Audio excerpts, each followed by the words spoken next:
I wonder what the most important battle of the Civil War was. I think it happened 160 years ago.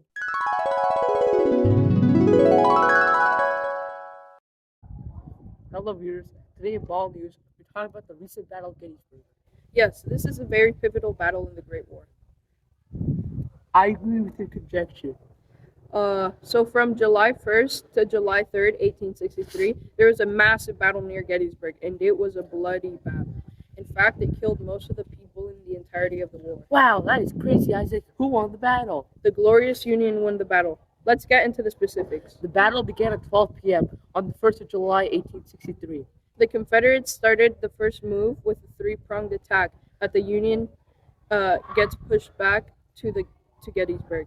On day two, the Confederates tried to find weak points, and a little bit later, General Robert E. Lee of the Confederates decides to do a full charge known as Pickett Charge. The charge managed to slightly pierce the Union's lines, but eventually failed to high casualties and the official strategy used by the Union in defense.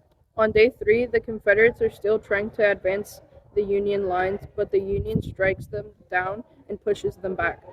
The losses of the battle are 17,500 soldiers on the Union side and 23,000 soldiers on the Confederate side, which is about one third of Lee's army. This is also the end of the offensive campaign by the Confederates. And now we have President Lincoln and his Gettysburg Address. Okay, that's 4 score and 7 years ago, our Father brought forth on this continent a new nation, conceived in liberty and dedicated to the proposition that all men are created equal. Now we are engaged in a great civil war, testing whether that nation or any nation so conceived and so dedicated can long endure. We are men on the great battlefield of that war. We have come to dedicate a portion of that field as a final resting place for those who here gave their lives that that nation might live. It is altogether fitting and proper that we should do this. But in a larger scale, we cannot dedicate, we cannot consecrate, we cannot hallow this ground. The brave men, living and dead, who struggled here, have consecrated it. And far above our poor power to add or detract, the world will little note nor long remember what we say here.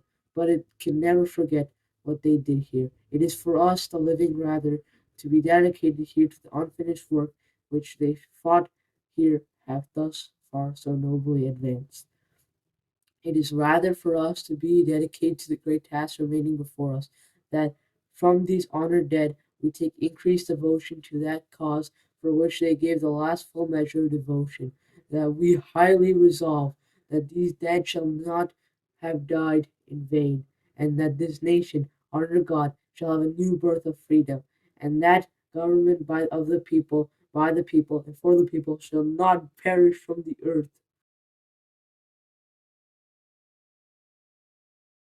President Lincoln's speech was very nice.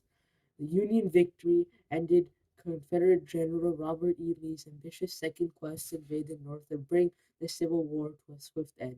The loss there dashed the hopes of the Confederate States of America to become an independent nation.